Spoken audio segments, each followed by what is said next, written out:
Okay, just again, I want to give a shout out to De La Vida for hosting us. Remember to always come here and support them when we're not here. That's always a good thing. And then our sponsor as well, 10XTS, which of course is Michael's company, for sponsoring this event as well. So I'm going to just quickly do a little bio about 10XTS and who they are, and then I'll catch you up to speed a little bit about Mike and how accomplished he is and how lucky we are to have him here, and then we'll get into some questions. So 10XTS helps governments and enterprises create next-generation decentralized record management systems with advanced APIs that make seamless collaboration between organizations easy. They enable governance, risk, and compliance automation with blockchain solutions. That's just a simple thing, but we'll let him go into more depth about what that really is, depending on how deep we want to go, because it is a very deep tunnel. So I had a blast with him yesterday going down that a little bit. A little bit about Mike Hiles, correct? Mike Hiles is a business executive with multiple startup and early stage company experience. He is a technology solutions architect with marketing, business operations, and financial experience. Michael began developing software on mainframe systems at an early age in late 1970s. The 1970s. Can you give it? Who else had a computer in 1970 and was working on mainframes? Nobody. Okay, Warren. Yes. Beautiful. We're relics. Yes. He has over 40 years of software and data architecture and development experience. He started his career really in the early 1990s as a software developer for Sabre Systems and Services, which later became Manatron, a provider of property tax appraisal solutions for local county governments. In 1995, Michael founded SoftLinks Interactive, one of the first web development companies in the Cincinnati, Ohio area, fellow Midwesterner like myself. In 2000, Michael sought to bring web technology to other industries. He became the lead internet architect for ProWare, a Cincinnati-based GovTech software provider. ProWare builds judicial management solutions, and Michael's team won a Smithsonian Laureate Award for being the first ever to connect a judicial system to the World Wide Web. So he actually built countyclerk.org. In 2012, Michael served as president of the board of directors for the Franklin County Economic Development Commission in Franklin County, Indiana. While acting as board president, Michael's efforts led to the creation of local business development, TIF district, and relocation of large manufacturing plant into a vacant facility, creating many career wage jobs. In 2016, Michael launched the Cincinnati chapter of Founder Institute and the local operation of Silicon Valley-based global accelerator founded by Adeo Rezi. In 3 years, the local accelerator has launched almost 30 companies with pre-money valuations of $1 million each. In early 2017, Michael formalized the founding team and launched the company, subsequently attracting immediate attention in the marketplace. Michael frequently speaks at events and conferences. Okay, I'm gonna leave that as a bit of a mouthful. Do you want to add anything to that? Would you like to introduce yourself in a little more detail? I am shocked you went that deep on me, Kyle. You are very accomplished, sir. We have to do that. Thank you. Okay, so we'll just start things off then. First off, before we dive into the security token world and what this all looks like, can you just catch us up to speed, give us a little bit of lay of the land, some of the acronyms that are probably common in this place, and maybe just touch a little bit on the complications and intricacies of this industry as a whole. Sure, thank you. First of all, I want to thank everybody. The community here is absolutely mind-blowing, amazing. Do not take this for granted. This is unique. I've traveled all over the state. I mean, literally, San Juan is an amazing place. You guys are blessed to have each other with this kind of community. Thank you for inviting me here. Thank you. So, I'm sure everyone's heard of securities tokens, STOs, security token offerings, right? Who here has not heard of one? I don't want to be pedantic. Okay, there's a couple in the back. All right, well, let's back up a little bit. Everyone knows what a blockchain token is, correct? Anyone not know what a token is? All right, cool. We're at least past that point. So a securities token is an invention that other people came up with. I didn't come up with it. It was essentially applying the underlying technology that powers Bitcoin, Ethereum, blockchain, to making a unit of account of a real-world security in financial terms. So everyone knows what a security is, right? Okay. So a security is what everybody hears about the SEC and the regulators and the space, and is this token a security? And then there are real securities, which are shares of stock in a company, investment contracts, basically anything that's investable by an investor with the presumption of profit through the third-party efforts of someone else, some other third-party management. So a security is something that was established many, many, many, many years ago. We're talking hundreds of years ago, the British India Tea Company, and even before then, you know, the conquistadors that destroyed this place originally. You could buy into and own a share of the actual expedition. And you could pay money and finance the effort and then receive a share of the profits or the rewards. And then through the years, we end up with wonderful things like the 1933 Securities Act, the 1940, all of the things that are now being applied today by the regulators. Don't say boo. But the government, whose primary intent is to protect consumers and investors. And so ultimately, the way that we've tracked securities traditionally has been basically dead tree carcasses with ink on them that we physically have to sign. That's usually produced by a law firm somewhere. But now, because of the wonderful advances in technology and innovation, we're able to use tokens as the unit of account to now track those securities in a different way. Yeah, that's a good answer. That's perfect. Yeah, everybody understand that. Any questions? Quickly. Okay.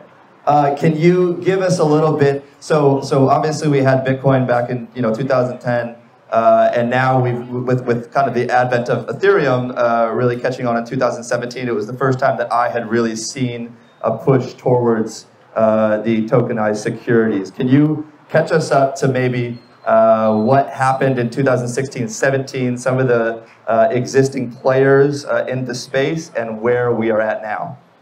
Sure. So you had some early projects. Some of you may have heard of, like, Science. How many here have heard of Science blockchain? A couple. All right. Science was a venture capital fund that was one of the very early pioneering efforts to take a blockchain token and use it as a way to track the ownership of a unit in the fund, a limited partnership unit. Since then, there have been many of these types of projects. In fact, Y Combinator graduated a bunch of companies, as they do, and they put together a syndicate that became a pooled fund for investment that you can buy in as an investor to fractional ownership in the cap table of these graduating early stage technology companies. Probably the most famous securities offering with blockchain was a couple of years ago. There was a company that decided, hey, we've got this hotel in Aspen, Colorado. Let's create a token that allows for fractional ownership interest in the Aspen resort. And St. Regis was the company, and that got listed and is tradable on T0. How many here have heard of T0? T0 is a trading exchange licensed by the United States government as what's called an ATS, an alternative securities exchange. They're a broker-dealer, they're licensed, and you can go onto T0 and buy an Ethereum-based, ERC20-based token that is essentially a fractional share of ownership in the business interest that owns the St. Regis Resort in Aspen, Colorado. So that's three kind of famous major projects that people may have heard of. And can you explain how you are fitting into this, what 10xTS is doing? And I mean, are you primarily focused on the real estate tokenization, or is it just really bringing all these parties together and offering solutions to tie all of these pieces together? Good question. So securities all by themselves is a very complicated conversation. In the securities industry, there are many actors in what we call the capital stack, right? There's multiple players that are involved in the issuance of a security, the trading of a security, and the settlement of a security, and then the tracking and the management of the security. So when you buy shares of AAPL, for example, on, say, Robinhood, right? Robinhood, with your trading account, keeps track of your Apple shares. Now, you're not actually personally on that cap table of Apple as the owner of record of those shares. The broker maintains your sub-account in their name.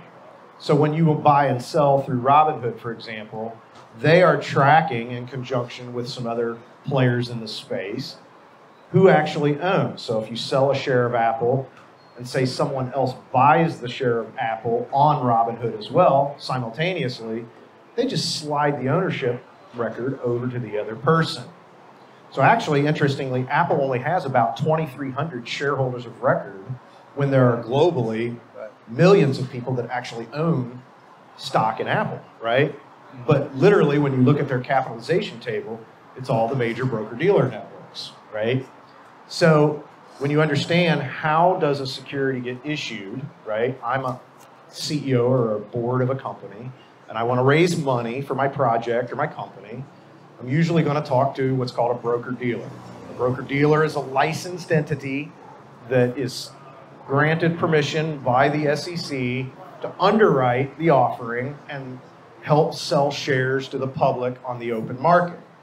Now, you can buy and sell securities without actually being a public company. There are exemptions that are private equity, private forms of securities. You may hear of them referred to as like a 506 offering, a 506C. These are all distinctions that allow a company to sell securities to people without actually registering the share of stock with the SEC as a registered offering. So now you have the broker-dealer that's out there promoting the stock, calling investors, like, you know, the old school days of the boiler room where people were getting on the phone and calling high net worth individuals like, oh no, you need to take 100 grand with this. But you know, now it's obviously automated through apps and the web, your T. Rowe Price account, your Schwab account, Fidelity account, Robinhood, all of that ecosystem. They're the ones that are the initial issuers and help sell the security. Then what happens is that issuer works with what's called a transfer agent. Who here knows what a transfer agent is, a TA? Right? A few hands. Okay, a transfer agent is another SEC registered entity that is the official record keeper. The SEC says, hey, broker-dealer, we appreciate that you're keeping track of the cap table of who's buying and selling these shares, but we don't necessarily trust you all the time, and they shouldn't. History has shown a lot of fraud has happened at the broker-dealer and the exchange level. So we're going to create a third-party unbiased entity that their only job is to actually track the shares as the third-party scribe of who owns how much. The transfer agent also does other things, like, for example, when a company calls a shareholder vote, they're the official keeper of the shareholder record of vote. So governance is largely managed through the efforts of the transfer agent. And then dividend distribution, right? So when the company says, we're going to pay a dividend to our shareholders, the transfer agent is ultimately who keeps track of those shareholders. In fact, it's their responsibility to find lost shareholders. They replace lost share certificates, for example, when we're talking about those dead tree carcasses, those pieces of paper. They're allowed to reissue new shares on the certificate. But they are the sanctioned entity by the SEC, the Securities and Exchange Commission, to actually keep track of these things. Then separately, you have the custodian, right? The custodian is what exactly, actually we would think of exactly in the crypto space, where we have digital asset custodians, banks, trust companies that are also licensed by both the Treasury Department at the national level or at the state level as a state chartered institution, as a bank, or as a trust company. They keep track of the money, right? So they're the ones that are actually financially settling, right? Now, broker-dealers can also be custodians, but not necessarily required. You as the investor may have a separate custodian of your own. but they're the ones that actually keep track of the actual cash. They're the ones that settle the transaction. Then, of course, you have the trading exchanges, which may be a licensed exchange like NYSE, New York Stock Exchange, NASDAQ, SIX Exchange in Switzerland. These are all licensed by the government to actually be the trading venues, right, and actually manage the order book, the buy-sell agreement of the security. So you can start to see these things are starting to parallel crypto and digital assets a little bit here. So then that trading exchange has to notify the transfer agent, the custodian, whenever a transaction settles, they're the ones that ultimately are responsible for the settlement, but the exchange notifies that, hey, John Smith just sold 10,000 shares of Apple to Alice Johnson at this price. And then everybody does their own respective jobs. So those are really the categories of players in the space. It's very complicated. They all have their own separate federal code, their laws that they have to comply with. And the only reason I know this stuff is because I spent a very long time in regulatory compliance and judicial management systems. So while I'm not an attorney, there are amazing attorneys in the space. There are securities attorneys, crypto attorneys. But I tracked everything because I worked in public record systems for clerks of courts. I got to see all of the filings of cases and got to learn the securities industry from the inside, from this magical thing called the Federal Rules of Civil Procedure. And that means whenever someone sues someone else, there's a process that the attorneys, the law firms, as both the plaintiffs and the defendants have to go through to subpoena records, right? Discovery. Now it's called e-discovery because we're moving into the electronic records side of the world. And keeping track of that as a case works its way through the court system from initiation to deposition to pretrial hearings to then ultimately trial and then post-trial settlements, all of these things. There's an artifact, there's a record that goes along with every action, usually entered into the mutable record of the public record system by a judge. So why I got so interested in blockchain was I saw the amazing ability to create efficiencies and also coalitions between the private sector, the financial industry, as well as the regulators and the court systems to get rid of these dead tree carcasses with ink on them and signatures, right? One of the other cool things that I did was I was the very first to deploy a biometric device on a judge's bench so that a judge could sign a court document with a thumbprint. That was in 2004, the state of Ohio. They reformed their e-signatures act and allowed a judge to sign a record. So the parallel to blockchain is, the blockchain is the public record system. The judge is the oracle, right? Is the person that's authorized to write the record to the actual public record system, the blockchain, right? So you have these actors that are authorized, but then also required to formalize their record into the system. Now, why all of this stuff is important is because we ultimately now are colliding with the regulatory space, whether Ripple is a security, right? Whether or not this particular ERC token represents a share in a company, right? All of these different applications of the technology as they're colliding with the regulators, as they're colliding with the investor space, the capital markets. This is all very relevant because guess what's coming next? Civil lawsuits. So now how do we track these things and prove these things as they're working through system? Yeah, that makes a lot of sense. I mean, I think we all know the legacy systems and how complicated and just time-consuming they are, and anyone who has spent a little bit of time in distributed ledger technologies or blockchains or Ethereums and smart contracts, we all see that this is certainly the future here. But where do we start? You mentioned, you know, biometric for the judge. I can see how that's like a stepping stone. How do we get to where we want to be? Because obviously, since 2017, we've seen a lot of dreams and aspirations towards better systems. But what are you working on now, and how do we, you know, pilot these out and then expand them and grow them as fast as possible. There's a lot to unpack there. So ultimately, there's two sides of the equation. We have public cryptocurrencies and digital assets. Are they or are they not securities? So that's one side of the equation. And then you, of course, have the practical application of the technology that is the unit of account of actually tracking what everyone agrees is a security. So let's play there first.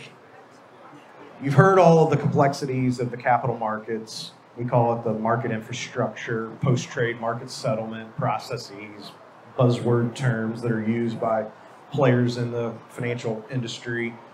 And so blockchain represents an amazing way to unbundle what is right now institutional silos of information.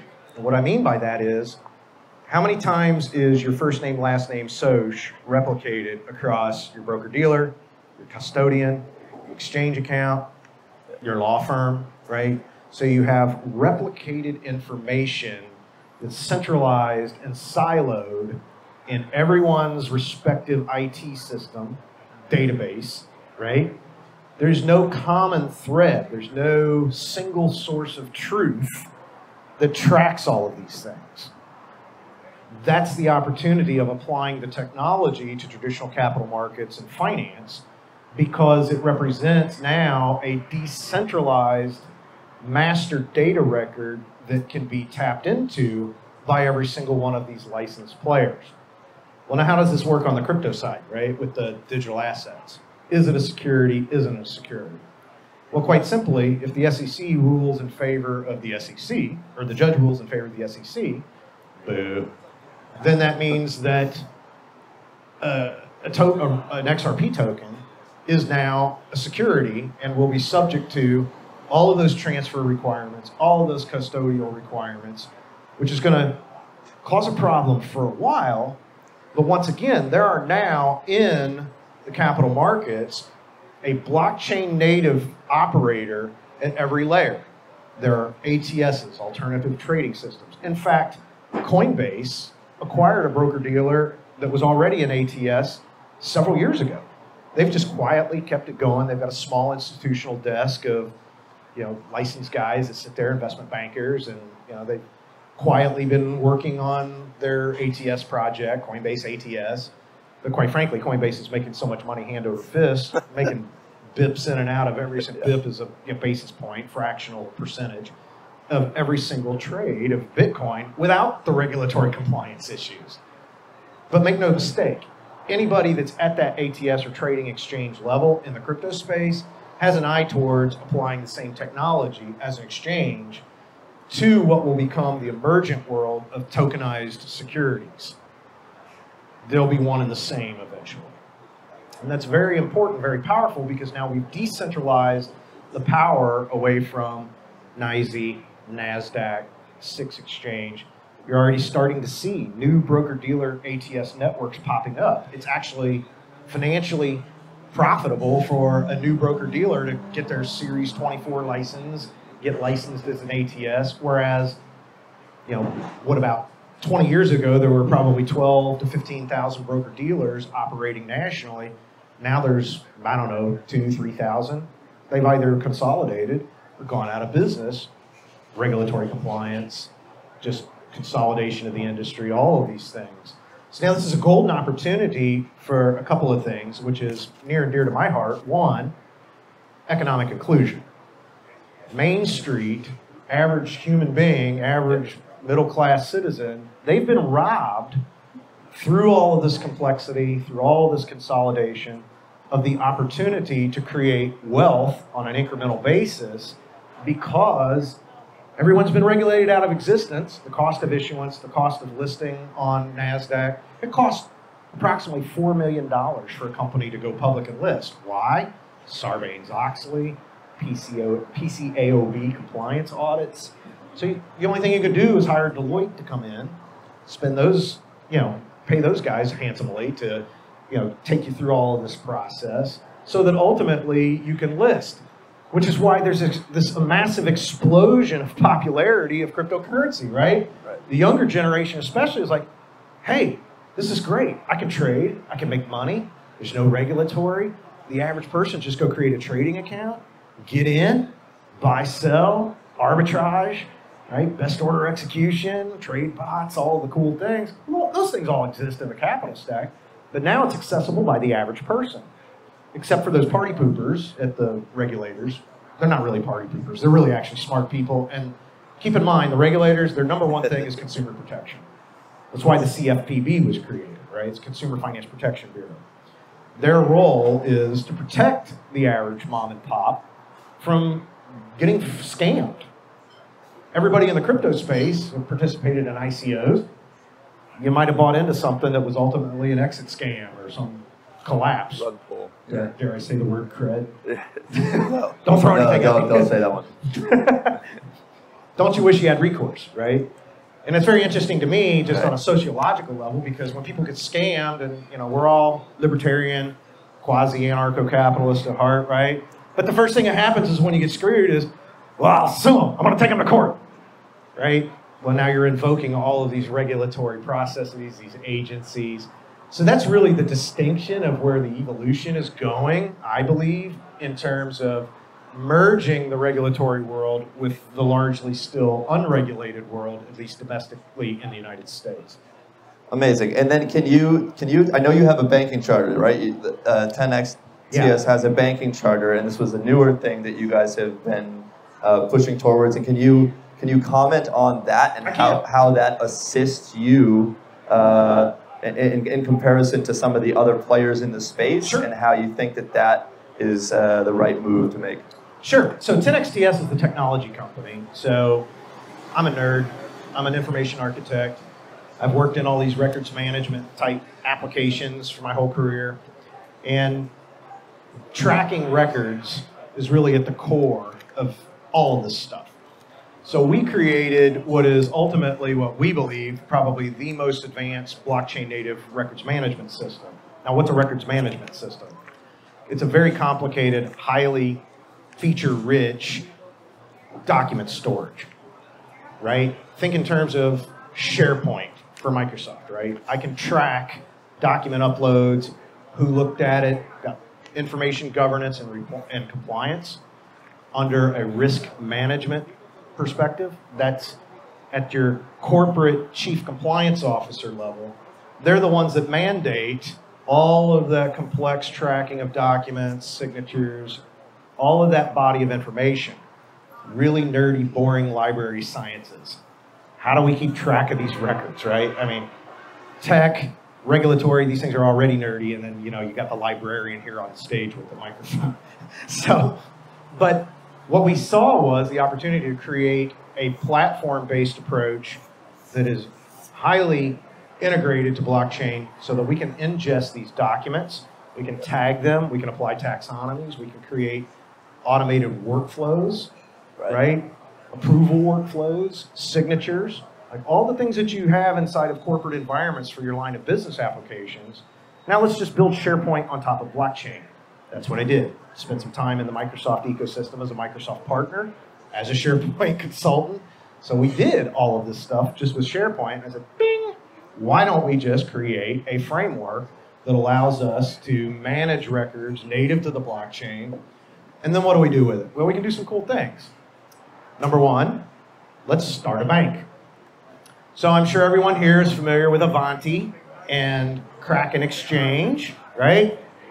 Kraken Exchange and Avanti both recently received their approval by the state of Wyoming for what's called a Special Purpose Depository Institution License, SPDI. It's passed into law, went into effect at the first of this year. So the state created a new form of banking, very progressive on the part of the Division of Banking, that said, hey, let's allow a state-level bank charter in Wyoming to seek and receive a banking license that allows them to do some cool stuff. Kraken, Avanti, everybody's looking at this saying, well, Bitcoin custody, right? So that's the big conversation in the space right now is, how do I custody my digital assets? You've got Prime Trust, Gemini, Anchorage, right? Anchorage just got their national banking charter. Yeah. So you've got these players that are traditional but they're focused on the digital asset side. We said, well, wait a second. No one's actually focusing on becoming the bank for securities tokens. So we spun out an independent board of directors, tossed some of our 10xTS team members off the ship overboard so that they're now the founding team. And we applied for, at the end of last year, a special purpose depository institution charter. And our application was approved. 10xTS is a shareholder in the bank. So I had to give up my benevolent dictatorship as a tech CEO to an independent board of directors. Broke my heart. I grieved. It's been interesting. Yes. But ultimately, the team has performed admirably, and our charter application was approved. So we still have to go to Wyoming. We have a hearing date June 29th. It's been publicly advertised, which is why I can talk about it now. The bank has its own cap table, its own board of directors, its own capitalization. We're just a minority shareholder, but we're really partners, right? And so June 29th, we have to show up in the state of Wyoming in Cheyenne and basically have court where the bank team has to defend the thesis in front of the regulators, which has been a very interesting process. And then ultimately, as long as we don't do something stupid, I call it poop in the punch bowl at the party, the state will give us the blessing, and we'll be given another checklist of things that we've got to do. Of course. And when we complete those, then we'll be approved to operate. Avanti Bank, Caitlin Long, Kraken Exchange, Kraken, both have had their hearings. They're working their way through their checklist right now. So they will open, but we think that we've got this interesting little slice to ultimately become the digital securities bank as the custodian to now solve that side of the problem. Because if you go talk to Anchorage, right, or you go talk to Silvergate, they might have Bitcoin custody, but as soon as you start talking about digital securities custody, Right. still not quite there yet, right? So then the other thing that we did was we filed a transfer agent. So we are a registered SEC transfer agent. There are other TAs that are blockchain native in the space. Some here, Ron Poe is co-founder of Securency. Had lunch with him Shout today. out to Ron Paul. Ron Poe, how you doing? It's the great Ron. The great Ron Poe. And so Securency became a transfer agent. Securitize, right? Vertalo, there are other players that are in that space as well, trying to pursue the goal of using cryptocurrency-based technology, blockchain, digital assets to also do that type of transfer agent recordation. Now this is where it gets really, really, really, really nerdy. In the security space, anybody that's ever bought and sold private equity on paper, when you go to actually transfer your interest in that security, you have to get in your car, drive down to the bank, and go and see your banker who validates your identity, and then they get this giant stamp out, chunk, chunk, and they sign it. And that's called a medallion signature guarantee.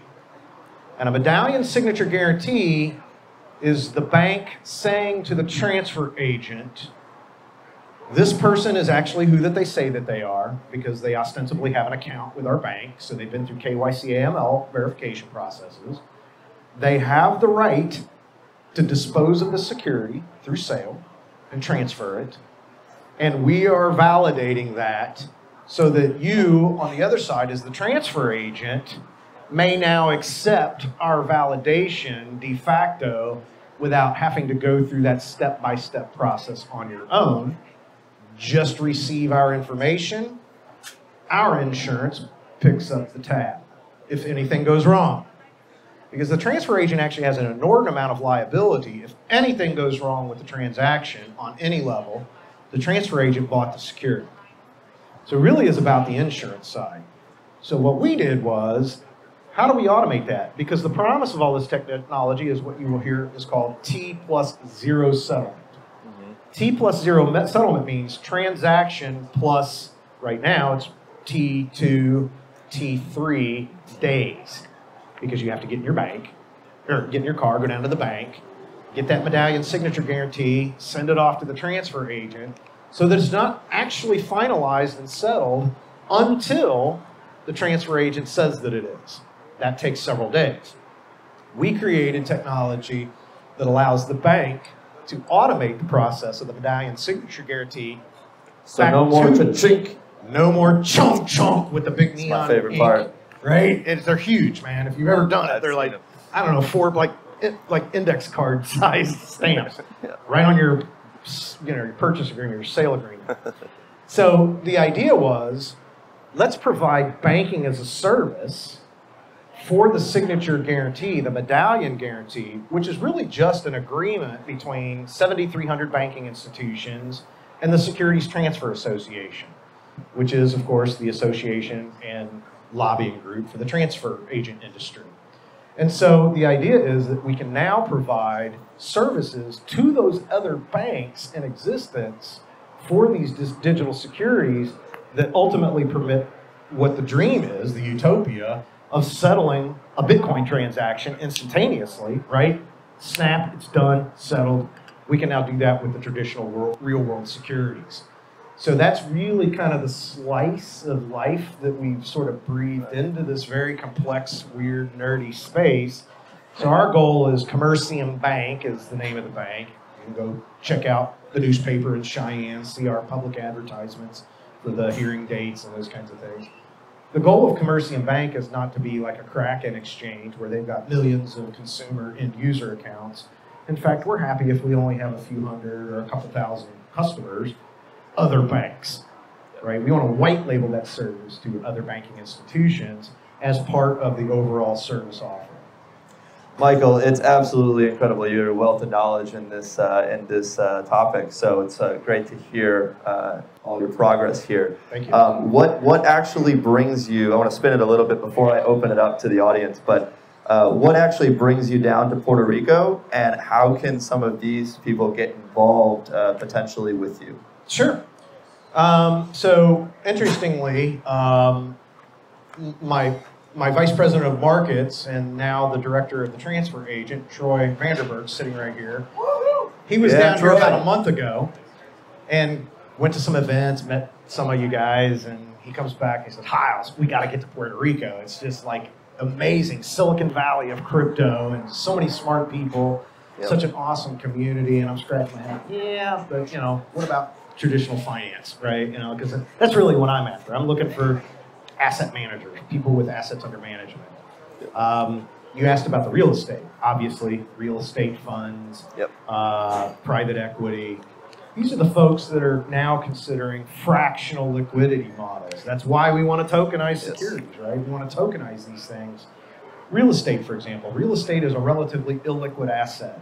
For those that are in the capital markets, if you're a private equity person, if you're a venture capitalist, venture capital partnerships, highly illiquid. Well, what does that mean? It means it's difficult to sell.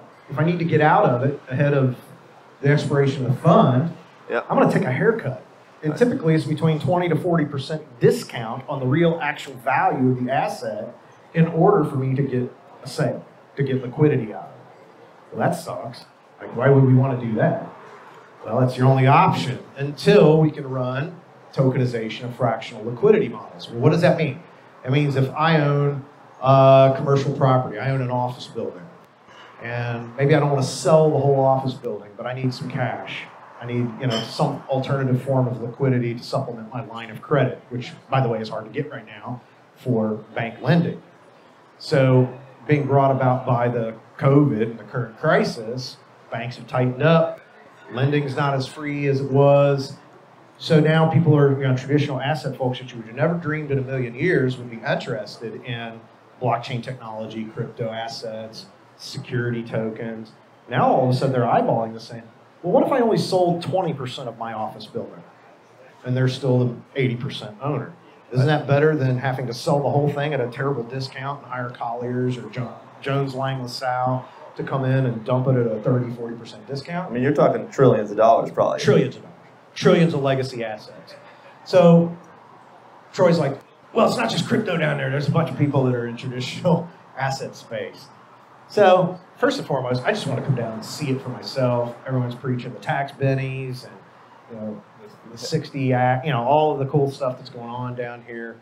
Plus, it's like Galt's Gulch, as Drew called it earlier today at lunch. It was like a bunch of fellow libertarians.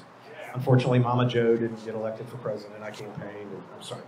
But at any rate, it's a cool scene. Bottom line is, so I got connected, talked to Pedro, talked to Drew, and it's like, hey, come on down, talk to everybody. You'd be a great ad. Apparently, there's been some talk already about real estate tokenization, lots of questions. People are trying to sort through all of this maze of tech, regulatory, capital, law, all of these things. It's not easy. It's very complicated. And so I'm here to help. I mean, the bottom line is, if you've got a project, you've got assets that you're considering doing this, right now we're working through probably about $500 million in assets are in my current active project pipeline. We've got a couple of major REIT projects that are going on. We're in listing discussions with T0, like Anchorage Bank, Custody. So this is going on. This is happening already. And I'm watching the tidal wave come towards the shore of me, like, OMG, what am I going to do here? Because I'm going to be covered up. So if you're interested in these topics, feel free to follow me on Twitter at Michael Hines. I think if you saw the flyer, there's my name's spelled right on the flyer. Yes. So I'm on Twitter, I'm on LinkedIn. Feel free to hit me up. I'm pretty accessible.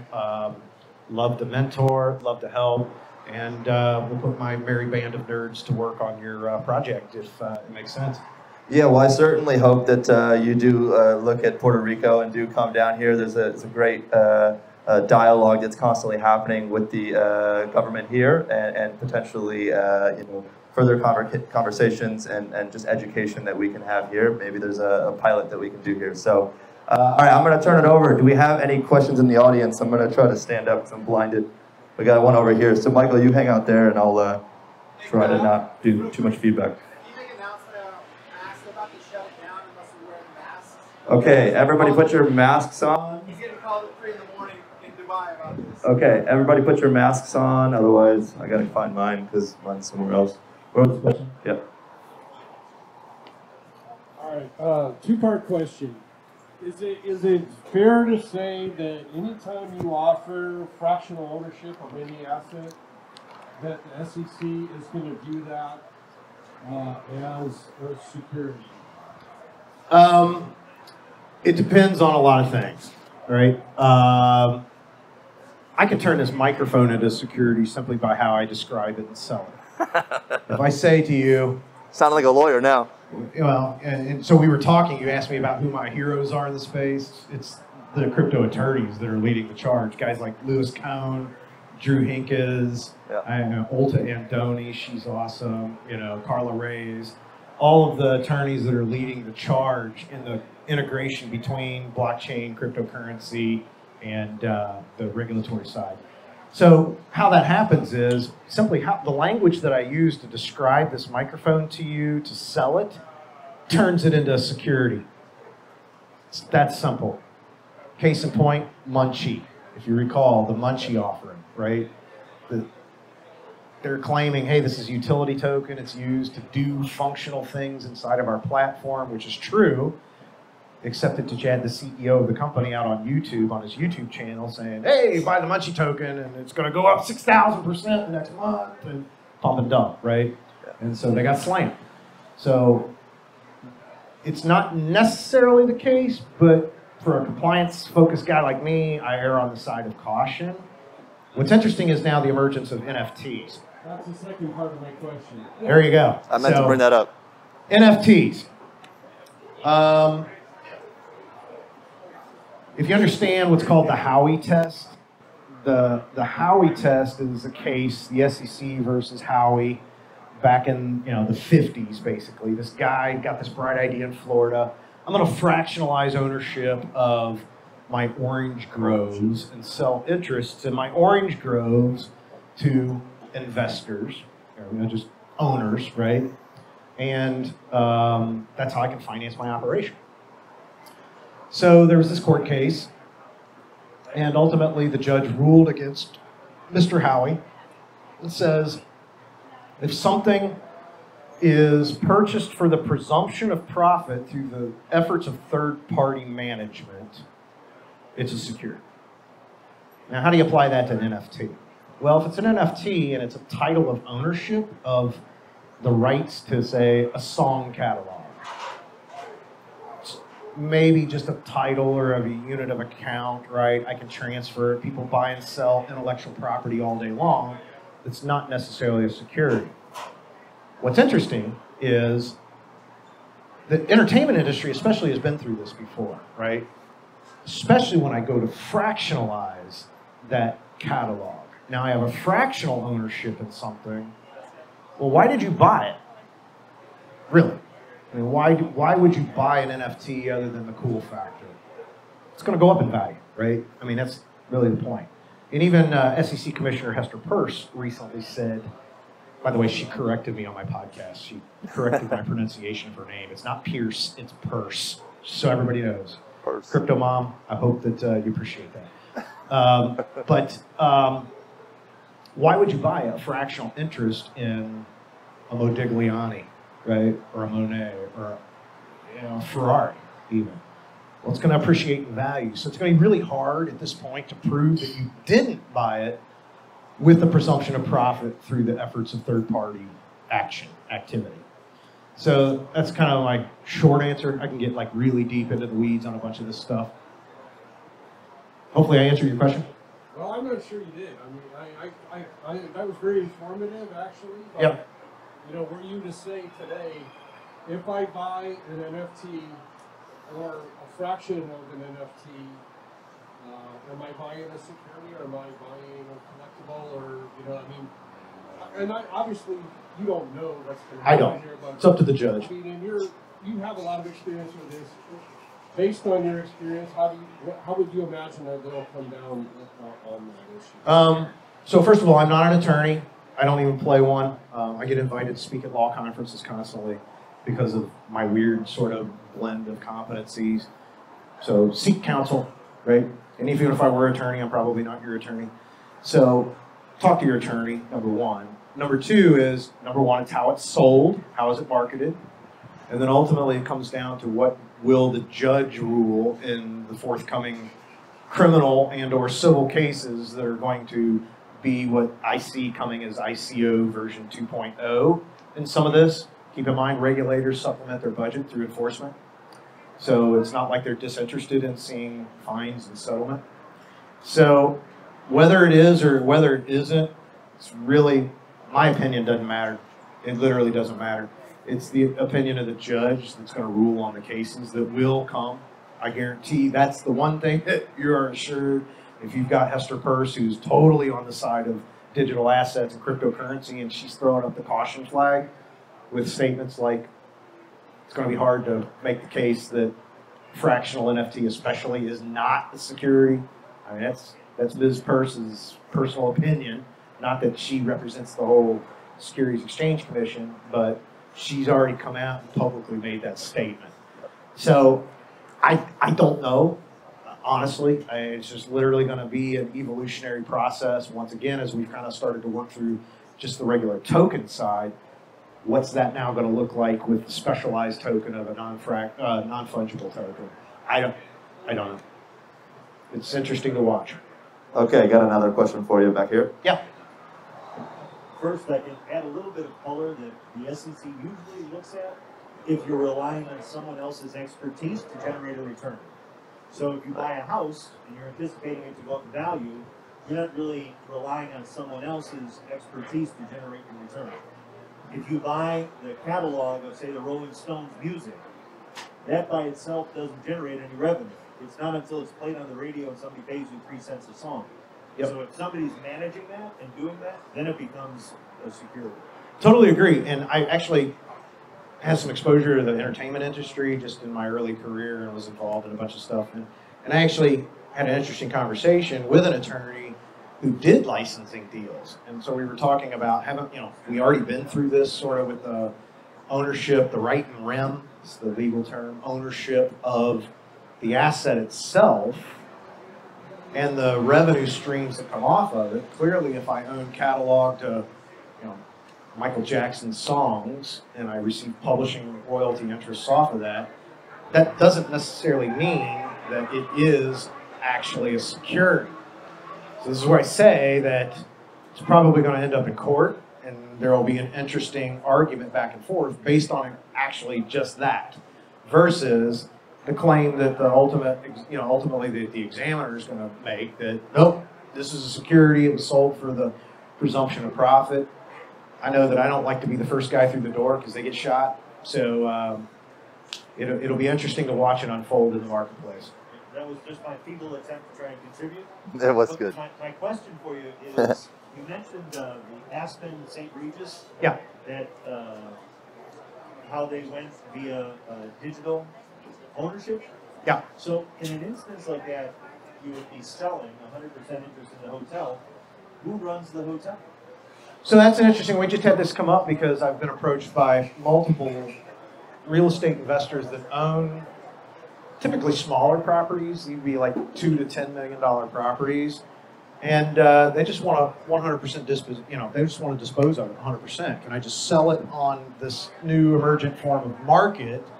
Maybe get a better price for it than if I just hired colliers to list it. And that very question came up. Like, okay, that's cool.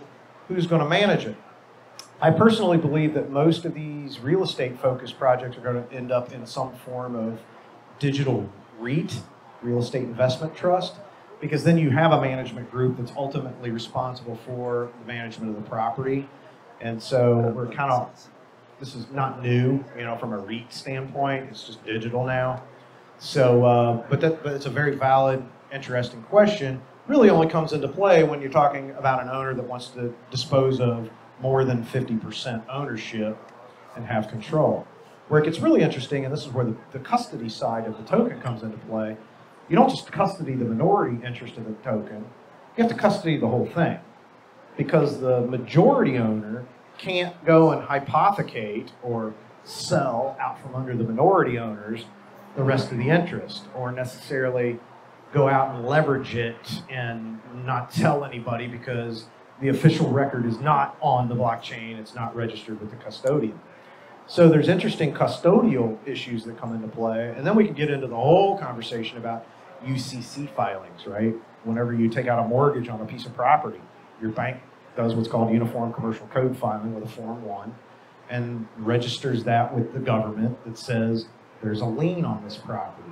So there's very interesting, very spiraling tentacles that go into not just securities law, but into UCC, commercial code, all of these things. And that's why I say I'm super stoked about the attorneys that are researching this stuff in the space. I'm a big fanboy of Carla Reyes. She's an awesome attorney, teaches down at Southern Methodist University in Texas. Carla also serves on the board of the Uniform Law Commission, which is a national board that tries to standardize laws across all 50 states. And so she specifically is researching a cryptocurrency project where they can tokenize the actual UCC1 filing using very natural language to automatically generate the smart contract that represents that old school dead tree carcass UCC1 form. And so now it's registered on the network. Incredible. Okay, one more question, two more maybe. Okay. What do we got on time? We okay? What time is it here? Do you see any of these regulatory agencies that you're describing that you're kind of building a bridge between becoming obsolete in the long run after you finish the work that you're doing? That's a great question. That'll be up to the millennials and the younger generation to make those decisions. It probably won't happen in my lifetime because there's still a lot of legacy folks out there that have very deeply entrenched interests in keeping things the way that they are. So it will ultimately become a form of democratic decision from the population to get lobbyists and forward ballot initiatives or whatever it takes to pass legislation that will change these things. One thing's for sure, we'll always have rule of law of some form. And where we have rule of law, of course, this is going to be the libertarian or the voluntarist coming out of me. Thank you, Lysander Spooner. That we have people that want to take advantage of the rule of law to exploit the masses, the ruling class versus the ruled. So it'll be an interesting battle, because that's really what it'll become, I believe, philosophically in the world, really globally. I mean, why are you a citizen of a country just because you were born on a piece of dirt inside of some imaginary lines, right? Well, maybe someday we'll not have imaginary lines, and the younger generations will say, this is stupid. Why should we have 180 or 200 different versions of national law that cause all kinds of problems between societies, right? I think that it could happen, right? I see a lot of enlightenment for the younger generation coming up, questioning and challenging traditional institutions, traditional values. And yeah, maybe. I don't know whether that's 20 years, 50 years. I'm not sure, but it could happen. Then my next question is, if you are successful with the legal stuff that you're doing, you're working on, is the bridge between these regulatory agencies and the project that you're doing an API, and how do you incentivize them to use that API, if that's what it is? Yeah, that's another great question. So I'm sure a lot of you have heard of Congressman Warren Davidson. He was the first to introduce the Token Taxonomy Act back in 2018. I actually was involved in the drafting of that because Congressman Davidson's my congressman, Ohio 8th District. So Davidson's awesome. Unfortunately, we may lose him because he's considering a primary challenge against Governor Mike DeWine for the next election. So that'll be interesting. But so that was really where he was at with it. How can we leverage this technology, even as a very staunch conservative Republican? He's open to it. That's the great thing about this technology is it's bipartisan. I'm friends with Robert Hockett. He's the author of the Green New Deal. I couldn't be further away from him philosophically when it comes to what do we spend the money on, right? But the one thing we agree on is the technology is really the middle ground. It's like the common ground for efficiency, immutability, all of these things. Congressman Davidson, he and I had dinner, I don't know, months ago, and we were talking about why he's so excited about the technology from a regulatory standpoint, because we can reduce government footprint through the automation of immutable transactions inside of these agencies, right? So it's an amazing opportunity to really reset how we think about moving from human-powered processes with human-powered audits to automated processes, mathematics, right? I trust math, humans not so much, right? And that's really the opportunity. That's the amazing opportunity that we have now, especially the younger generation, millennials, younger, to really start to apply this awesome technology to those legacy institutions and really reform. Why do I have to go to court to, here's what's interesting. I spent 10 years in judicial management systems, court case management systems, and my team was retained by the Ohio Supreme Court to consolidate an entire statewide, all 88 counties, statewide case search system so that you could go to the Supreme Court's website and then conduct a statewide search for something. Ohio doesn't have a statewide clerk. Every local county manages its own information systems, has its own IT, its own... Well, to do a statewide search would mean that you still have 8 counties that you physically would have to walk into the courthouse and actually request public records about the case. And that was 10 years ago. It was like literally still internet and cloud services were coming online. But they're flipping through file cards, right? And filing cabinets in very rural, small counties. They don't have the budget, we get it. But these are still problems right now today. To my knowledge, Paulding County, Ohio, 5,000 residents of the county, they're still on a paper filing cabinet-based court system. It's like, could you get any more stupid? Amazing. We got probably time for one more question. Got one in the back here.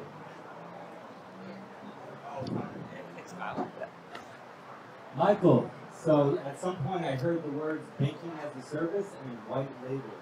Yes, sir. I was wondering if you'd be so kind as to elaborate on that. So banking as a service isn't new. The United States is actually running a little behind on that. The idea is to provide banking services to other entities. So you have a basic The only reason a bank has people is because the government requires a compliance officer. Hey, literally, there's nothing that a bank does at any layer of banking that could not be automated, literally. It's just because the government requires human-powered processes and this magical piece of paper hanging on the wall called a charter, right? So how can we automate these processes to the point to where now we can now serve the legacy institutions?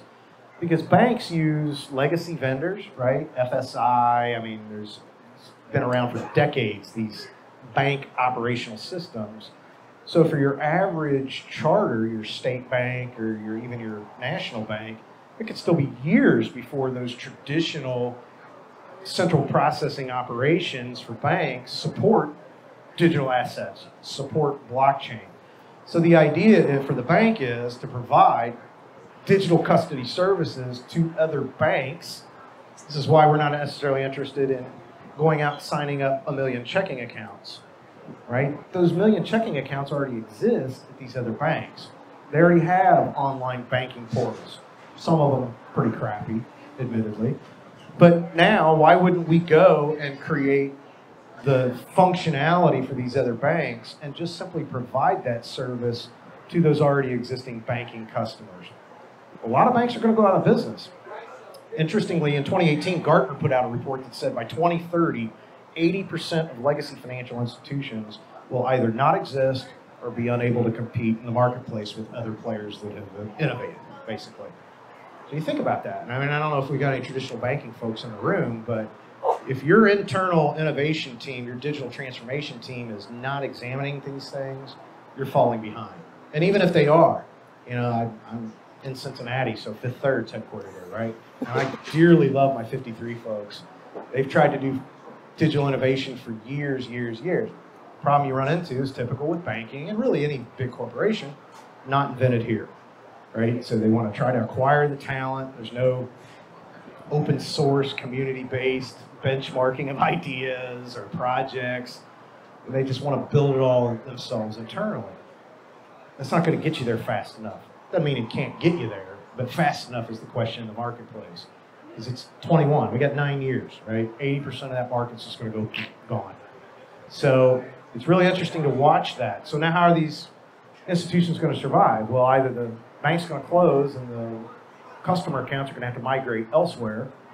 Sure, there's a lot of neobanks coming online, fintechs that actually partner with the bank to provide new services and partner with the bank underneath. That's a very popular, you know, very more commonplace in Europe now. Our government kind of hates it right now because they see it as the shadow banking system. But it's a reality, right? And it's where these things going to go. So if we can say, hey, we as an institution have been through the gauntlet. We've jumped through the flaming hoops to validate to the government that we're compliant, we're trustworthy, we're supposed to be, you know, the top of the ladder. I mean, there's no higher regulatory requirement for KYC AML than a bank. Because it's criminal, right? Under OFAC, FACTA, all of these things, if a bank officer messes up, they can be hauled out in cuffs. So, especially with like AML, anti-money laundering, know your customer regs, right? So your broker-dealer has to KYC you for an account, but let's face it, it's pretty lightweight to open a Robinhood trading account. I mean, they just want to capture your data, have it on record, and then if anything happens, they can show the examiner, yep, they said that's who they were. So being able to provide these types of automations to other institutions, you know, a lot of regional banks still exist. The First Financial banks, right? The Huntingtons, the, you know, Banco, Puerto Rico Banco. So, you've got these companies that are out there.